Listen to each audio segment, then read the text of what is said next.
আসসালামু আলাইকুম ওয়া রাহমাতুল্লাহি ওয়া বারাকাতুহু। ইন্নাল হামদালিল্লাহ ওয়াসসালাতু ওয়াসসালামু আলা রাসূলিল্লাহি ওয়া বা'দ। সম্মানিত প্রিয় উপস্থিতবৃন্দ, আজকের এই ভিডিওতে আলোচনা করব আমরা যাদের মাথা ব্যথা, মাইগ্রেনের সমস্যা, অতিরিক্ত পরিমাণের মাথা ব্যথা হয়, তাদের জন্য আল্লাহর কোরআন থেকে একটা আয়াত শেয়ার করব।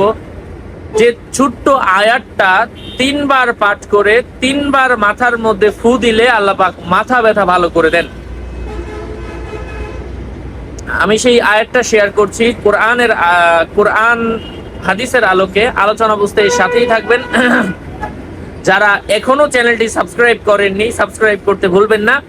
ভেরিফাই চ্যানেলের ডিসক্রিপশন বক্সে ক্লিক করলে পেজ এবং আইডি আসবে। এটা ছাড়া আলাদা অন্য কোনো পেজ নেই, আইডি নেই, ইমো নেই, হোয়াটসঅ্যাপ নেই, টিকটক নেই।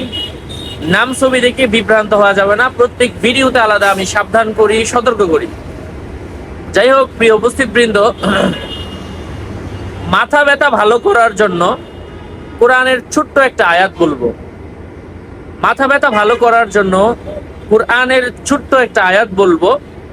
সামান্য পরিমাণের মাথা ব্যথাও যদি হয় এবং আপনি যদি আল্লাহর উপর ইয়াকিন রেখে থাকেন, আপনি ইখলাস রেখে থাকেন, আল্লাহর উপর দৃঢ় আস্থা আপনার উপর থাকে, ইনশাআল্লাহ আজকের আমলটা আপনার জন্য। কঠিন থেকে কঠিন মাথা ব্যথা হোক না কেন, আজকের আমল। আমি আয়াতটা বলে দিচ্ছি। আউযু বিল্লাহি মিনাশ শাইতানির রাজীম। বিসমিল্লাহির রহমানির রহিম।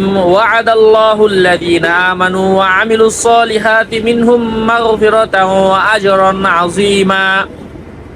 আবারও বলছি, ওয়া'আদাল্লাহুল্লাযীনা আমানু ওয়া আমিলুস সলিহাতি মিনহুম মাগফিরাতাও ওয়া আজরান আযীমা।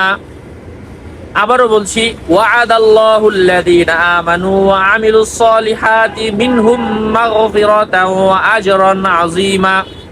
আল্লাহ পাক দৃঢ়তার সাথে, ইখলাসের সাথে আমাদেরকে বেশি বেশি পরিমাণে এই আমলগুলো করার তৌফিক দান করেন। আরো আপডেট পেতে সাথেই থাকবেন। সকলের মঙ্গল, দীর্ঘায়ু, সুস্বাস্থ্য কামনা করে এখানে শেষ করছি। দেখা হবে অন্য কোনো এপিসোডে। আসসালামু আলাইকুম ওয়া রাহমাতুল্লাহি ওয়া বারাকাতুহু।